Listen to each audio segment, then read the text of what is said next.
speaking of the 0 hour, I can't help but wondering if we aren't approaching something like a 0 hour in Yemen. And our next guest should be able to shed some light on that and perhaps on American history as well. Returning to the program is Major Danny Sjursen.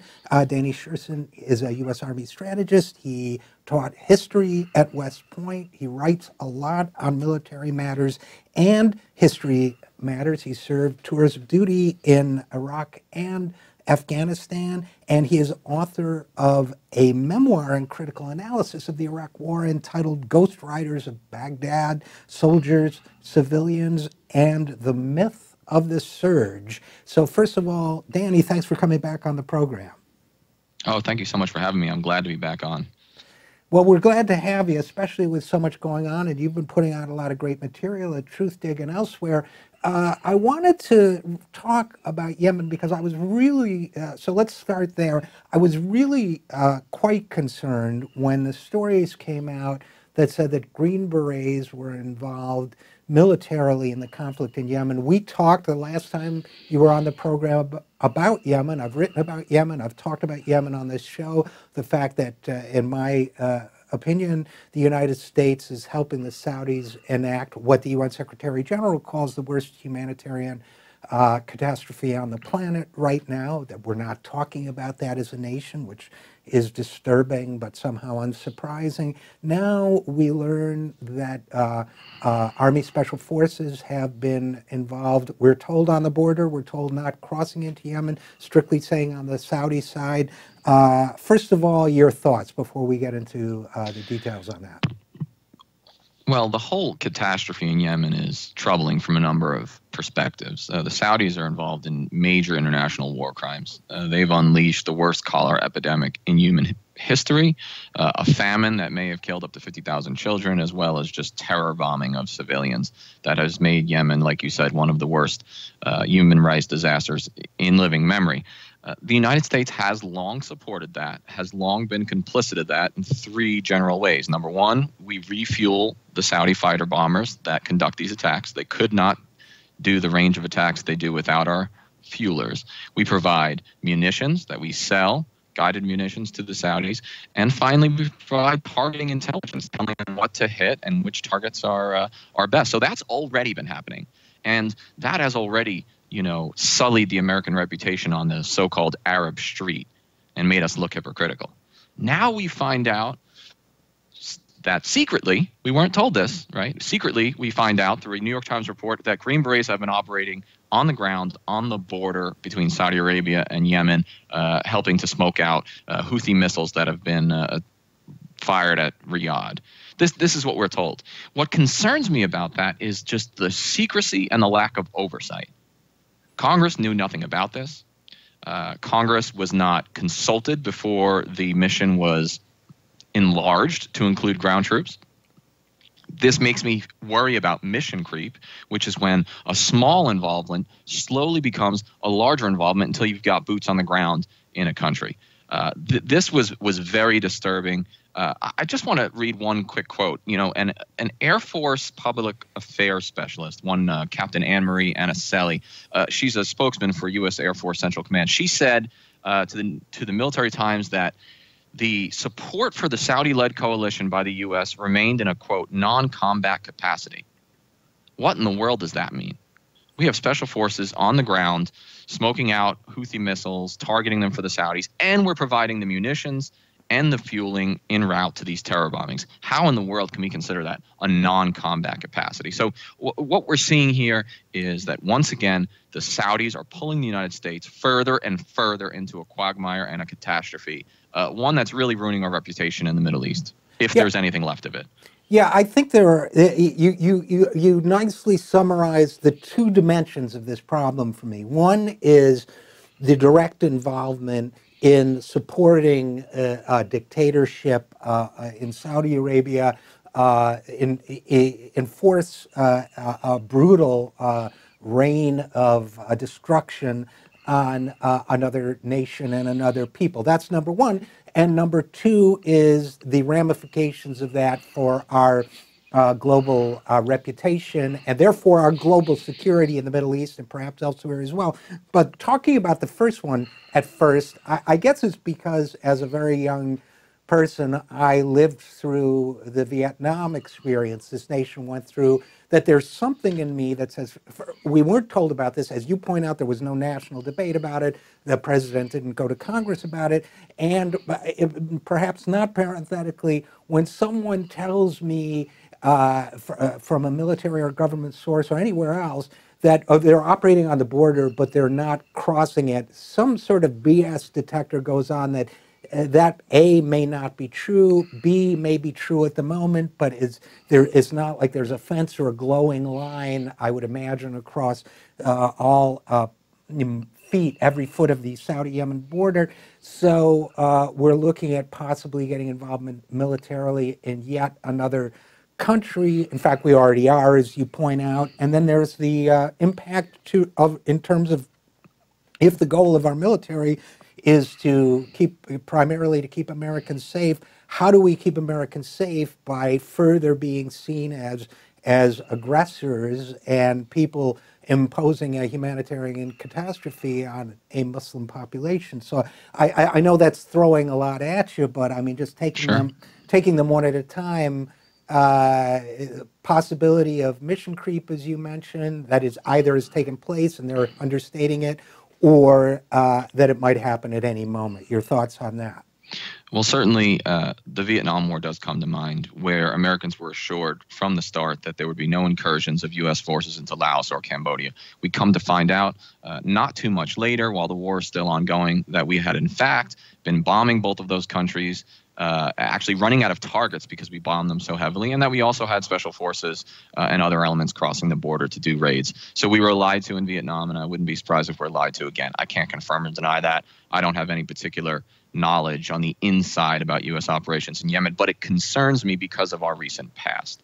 And it concerns me because mission creep is too easy. It starts out with a 12-man special forces team conducting reconnaissance and providing airstrike capabilities on alleged Houthi missiles. It starts there, and then the next thing you know, we send our troops a little further into Yemen, a little further to conduct raids. The Saudis convince us that they need more Green Berets on the ground. This just gains momentum, and it gains inertia of its own, and that's very disturbing. As for the effect of America's reputation, understand these missions make American soldiers in the Middle East less safe, period. The people in the United States know almost nothing about Yemen. Your average person on the street is too busy just trying to get by and trying to survive the all-Trump, all-the-time media that they don't know about American operations in Yemen. But you know who does? Arabs. Muslims the world over are very aware of what we're doing in Yemen. They don't see this as a Saudi war against the Yemeni people. They see this as a Saudi and United States inflicted war on the Yemeni people, which makes our servicemen less safe. It makes us more likely to receive a terrorist attack. Hey, listen, no one's lining up to sign up for the U.S. Army right now, okay? Recruiting numbers are having plenty of trouble. But you know what? These sort of actions are the best recruiting tool for transnational terror outfits that might actually be a threat to the United States, which, quite frankly, Yemeni Houthis are not. Again, we're talking with Major Danny Sjursen, who is speaking on his own behalf as a writer and a scholar in these areas. Another thing that concerns me about we have 2,000 troops or so in Syria, American troops. We have troops now, we learn, on the ground. We have soldiers working, special forces working with the Saudis, supposedly on the border, supposedly not crossing. Now, I think there's every reason to be skeptical of Saudi Arabia's claim that a Houthi missile struck the airport there, or nearly struck the airport there. But let's say that it is much more likely that even if they're staying on the border, that American troops might be killed. What then? Well, that just brings up so many questions. Whether it's in Syria or in Yemen, we are running the risk-reward sort of formula to its very extreme variety. So, in other words, what happens if an American soldier gets killed? Does the president decide to declare a state of war, essentially, on his own against the Yemeni Houthis? What happens if a Russian soldier gets killed in one of the skirmishes in Syria? This is the problem. You put American soldiers on the ground, you put American planes in the air, and you are one mistake away from a regional war. And we have to ask ourselves, a basic cost-benefit analysis. Is the risk worth the reward? What are we gaining by being the Saudi Air Force? What are we gaining by being the Saudis' logisticians? And what are we gaining by keeping American ground forces in Syria indefinitely? I would argue that none of these are direct American security interests, and they are all risk, no reward. And what happens, and I don't know if this is a realistic threat or danger or not, but what happens if an American soldier or soldiers are captured by either Yemeni Houthi forces, right, or by Syrian rebels? What happens if some of our troops become prisoners and we start seeing their faces on the evening news? Well, I think we can guess. It would mean more escalation. It would be an opportunity for this president to do what he does best, which is to conduct military strikes that increase his popularity. It's an amazing thing about the American political system that no matter how unpopular a president, when he flings a few missiles at someone, when he conducts a few special forces raids or orders those raids, suddenly he becomes president. I mean, even liberal mainstream media types have said, oh, President Trump became the president of the United States tonight because he threw some missiles at an empty airport in Syria. So I think the answer is more escalation, more special forces raids, more bombing, and quite frankly, maybe more involvement of American conventional ground troops like myself in the units that I've served in. It's very disturbing because for an army that already has troops in 70% of the world's countries in some capacity or another, one wonders how much more we can stretch this already broken force. This army, this military, the United States military has been at war for 17 years. That has never happened in American history. If you don't think there's been a toll on the mental health and the physical capacity of the U.S. military, you'd be absolutely fooling yourself. Yeah, and I think that gets to another point, which is, you are, Danny Sjursen, are both a military strategist and a historian, and looking through those two lenses at what's going on, whether it's in Afghanistan or elsewhere. I guess Afghanistan is the touchstone because it began our latest round of military involvement in the Middle East. When we look at it, this long-term, it seems to me that gets to some of the other issues you've been writing about, not just of American hypocrisy and the projection of military power, and you have a piece about that in Truthdig with the headline, U.S. Hypocrisy Creates Perpetual Enemies and Forever War. But it raises the question of the rise and fall of empires, whether we can in fact be rightfully described at this point, given the projection of military force in the world, as an empire, and whether we run the risk and are accelerating the risk of going the way of empires past. Well, again, as you've mentioned, I speak in an unofficial capacity, and I don't speak for the DOD or the Army, and that's for sure. I think that any serious scholar has already accepted that the United States is and has for some time been an American empire. We are the only country that projects power to every single continent in the world. We are the only country that forward bases missiles and soldiers on every continent. We are the only country that divides the world up into combatant commands with imperial proconsuls, 4-star generals and admirals in charge of each region. If the Russians, if the Chinese, if the Iranians were ever to place military bases in the Caribbean or to divide up North America into a military command, you can bet that the United States would be calling for war. But when we do it, it's benevolent. When we do it, it's the shining city upon a hill projecting its benevolence throughout the world. This is empire, okay? And what empires do, what they tend to do from a historical perspective, is they overreach.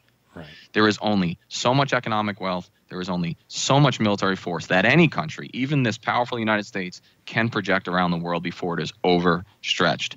I think we're seeing the twilight of empire in places like Yemen and Syria, where the United States is quite frankly flailing in all directions. It no longer knows who its enemy is, and so it considers everyone the enemy. Are you vaguely Arab? Are you nominally Muslim? You appear to be a threat. That's the place we've gotten to. Only the United States could manage to fight both the Sunni and the Shia groups in the Middle East. Only the United States could manage to fight both the Arabs and the Persians and the Turks all at once, as we're seeing in northern Syria, where we're at any moment we could be at war with Turkey, a NATO ally. It's amazing the way empires take on an inertia and a momentum of their own. It's very disturbing. I've served as part of that imperial military for 17 years, and I've seen it firsthand. And it's been an intellectual and a moral development for me to come to this place of critique. I would imagine you did not feel this way when you joined the armed forces. Now, it raises another question too, which is, in my mind, and I'm asking for your thoughts, but in my mind, one dimension of this sort of late stage empire condition we're in now is that I feel that we inflate the military threat of the people we designate as enemies, that we characterize Iran as an existential threat to the United States, which seems to me to be absurd, and that even Russia has missiles, so clearly it is an existential threat, but it also has a military budget that, if I recall correctly, is a fraction of ours, maybe 1/10 of ours. So that's correct. So we're looking at, and again, Russia obviously has nuclear missiles, as we do, so it represents an existential threat to us in the world in that sense, but that we seem to have, as a part of this mindset, a need for enemies, a need to create a sense of, as what was it, the Orwell novel, we have always been at war with Oceania, that we need to have somebody who is the enemy du jour, and that we are elevating Iran to that level and inflating the Russia threat as well. Does that sound right or wrong to you? I have a piece coming out at antiwar.com on Tuesday about the Iranian threat specifically, and I've actually already, this will be the third in a 4-part series. If the listeners go to antiwar.com and Google my name, you'll see that I've recently written an article about how we've inflated the Russian threat and how we've inflated the Chinese threat. And then my article this coming week, will be about Iran. Let's talk about Iran for a moment. Iran's GDP is approximately $300 billion less than just America's military spending. Iran spends approximately the amount on its military that the United States spends on one new aircraft carrier, of which we have about a dozen. The reality is that Iran's doctrine is largely defensive. It utilizes proxies like Hezbollah and the popular Shia militias in Iraq, and to some extent, although it's exaggerated, the Houthis, because it's a sign of weakness. The Iranian military could never stand toe-to-toe with the Saudis, who are armed by the United States, or the Israelis, who are armed by the United States. Of course, there's nothing that Bibi Netanyahu in Israel would like more than for his big brother, Donald Trump, to back him up and to send American forces to do Israeli bidding against the Iranians. The reality is the Iranian threat is hysterical. It's a hysteria that has gripped the Washington elite. We just pulled out of the nuclear deal. We have a national security advisor who has called for outright regime change in Tehran. In fact, I have him quoted saying that by 2019, we should overthrow the regime in Iran. There is no more bellicose language than that. Who is the aggressor, I ask, in that situation? Who is truly the aggressor? And we have to keep our threats at a reasonable level. We have to have sober strategy and prudently look at the Middle East and other areas and realize what is truly an existential threat and what is not. Think about this for a moment. We are in the process of considering making peace with North Korea, which is already nuclear armed. At the same time, we pull out of a nuclear deal with non-nuclear Iran and threaten more sanctions and possible military action. What is the lesson to other states? I'll tell you what the lesson is.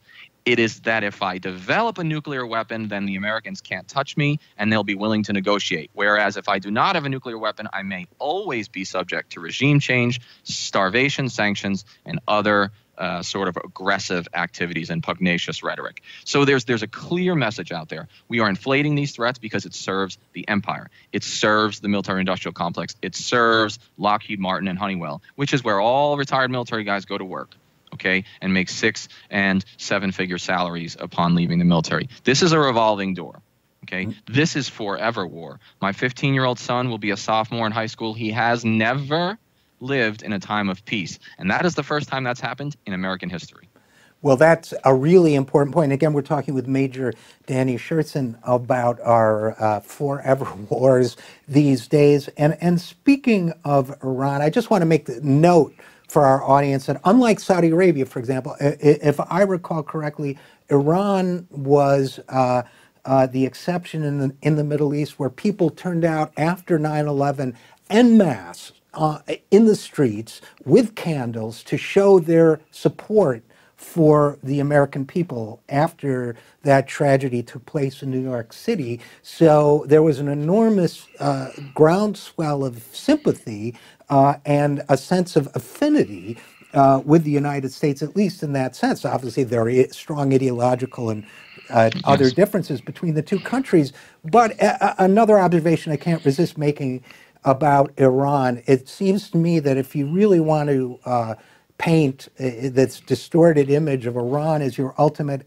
enemy, you know what you might not want to do? You might not want to overthrow, since Iran is a Shiite country neighboring Iraq, you might not want to overthrow the Sunni leadership of Iraq, opening up the way for an Iran-friendly Shiite leadership in a Shiite majority country. So there is no coherence when you look at our hostility towards Iran, our involvement in Iraq. If there's any coherence to our forever war in that part of the world, frankly, I'll be damned if I can figure out what it is. Well, it's frankly Orwellian. You know, you mentioned 1984 earlier. If you remember, they're always, Oceania or whatever is always at war with this certain power until one day they're not. And they flip the switch and they're at war with someone else and they're actually allied with their own enemy. I mean, the United States is in that sort of Orwellian moment where the Sunni transnational terrorists are our enemy. Al-Qaeda, Sunni transnational terror. Okay, got it. Everyone's ready. We start joining up. We're bombing people. Next thing you know, well, actually, it's the Iranian Shia militias that are the threat.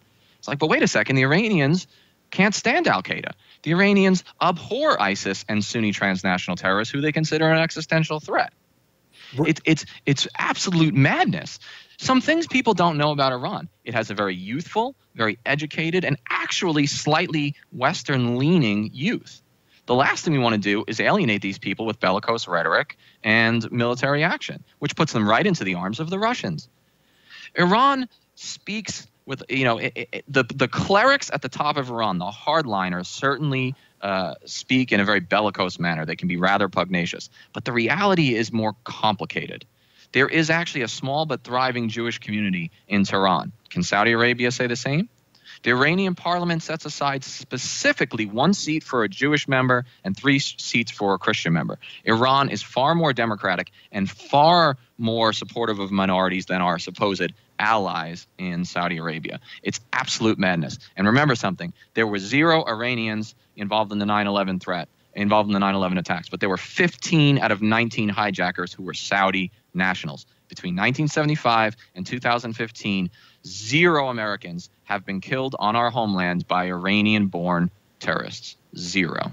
And in the Middle East and in Pakistan and in other parts of the world, Al-Qaeda leaning terrorists or other Sunni extremists are murdering Shiites with similar orientation to Iran. So, and in our public mind, we throw them all in a bag together and fail to distinguish between them. So, Danny Sjursen, before I let you go, though, I mean, we've covered a lot on military ground, but I'm a history nerd. You're a history nerd, and you just wrote something about a topic close to my heart, which is the Constitutional Convention.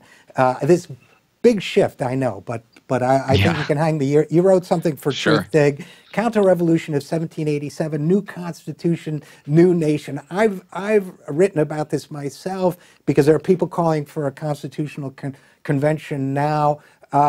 You had a great take on it. First of all, you mentioned Charles Beard, the historian whose work I kind of cut my teeth on, talking about the economic dimensions of the writing of the Constitution, right up my alley. But secondly, that Constitutional Convention of 1787, from the perspective of the people who organized it, I would say it got a little out of hand, didn't it? Well, it certainly did. Americans look at our Constitution as almost scripture, as a sacred and infallible document handed down by God. But it was written by men. It's fallible. It's flawed. Its motivations weren't all squeaky clean. What you're mentioning is my series called American History for Truth Diggers. Volume 8, which just came out, was about the Constitution. It comes out bi-weekly on Saturday afternoons, and I plan to do about 35 different volumes before publishing this as a book. Speaking of the Constitution, I'll go a step further. one could argue that the Philadelphia Convention that we so lionize now was actually a coup. 55 unelected members from only 12 out of the 13 existing states took it upon themselves to throw out the old Constitution, which was the Articles of Confederation, and write something totally new. That was not their charter. It was, strictly speaking, illegal what they decided to do. And then they put it to the people, and they fought very long and hard, and most of the people who were in favor of the Constitution owned all the newspapers. They were the moneyed elites, especially in the cities, and they were able to get the ratification of the Constitution through. But remember something.